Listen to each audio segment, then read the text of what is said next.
Glory to God, isang mapagpalang umaga sa inyo mga kapatid, at ating paksang pag-uusapan ngayon ay mababasa natin, ay may pamagat na bakit kailangan mong sumama sa church gathering. Simple lang, sapagkat sa church, ito ay isang kasamahan o iglesia ng Panginoon na magtuturo sa atin sa kabanalan. Ipaghahanda tayo ng Panginoon. Sapagkat lahat ng mga tinuturuan ay idinaragdag ng Panginoon sa iglesia. Lahat ng mga naliligtas at sumasampalataya sa Panginoon ay idinadagdag sa iglesia, with this church. Bakit mahalaga ang church? Dahil ito ang tagapangalaga para ikay maingatan na wag maihanda ka ng walang dungi sa harapan ng Panginoon. Sapagkat ang iglesia, mga kapatid, ito ay samahan o lipunan ng mga tao na inihahanda, inire-ready ang mga tao sa muling pagbabalik ng Panginoon. Bakit? Ang tao ay inihinahalin tulad sa isang bride at ang groom ay ang Diyos. Kapag ang isang tao ay sasabak sa pagkakasal, inihahanda yung bawat isa. Tama? Iniingatan, nire-ready. Ganon din sa ating mga anak ng Diyos. We are the bride of Jesus Christ, and Jesus Christ is the groom.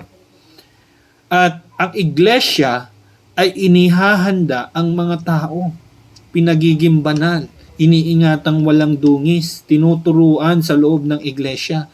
Kaya napakahalaga ng iglesia sapagkat ito ang tagapagturo, no? Ito ang nagbibigay turo sa mga tao para maging banal. Tagapaghanda yan. At sino ang inilagay ng Diyos na tagapaghanda sa loob ng iglesia? Walang iba kundi ang kanyang mga lingkod, ang mga apostol. Sapagkat unang-una, no, inilagay niya ang apostol bilang tagapaghanda ng iglesia. Kung ating babalikan sa araw ng Pentecostes, na kung saan nangaral si Apostol Pablo, siya ay nakapagligtas ng 3,000 kaluluwa dahil sa kanyang pangangaral. Sapagkat sila Apostol Pablo at ang mga apostol ang siyang binigyan ng mandato ng Panginoon na go and preach the gospel. So, ang tagapaghanda ng iglesia, walang iba ay unang-una mga apostol. Sapagkat yan ang ibinigay ng Panginoong utos sa kanila. At napakahalaga ng iglesia hanggang sa panahon natin ngayon sapagkat hindi nga, ang mga utos ng Panginoon ay hindi nagbabago. Tuloy-tuloy yan kahit sa panahon natin ngayon. No? Ganun pa rin yung sistema ng Panginoon. Ang iglesia pa rin ang tagapaghanda sa mga tao.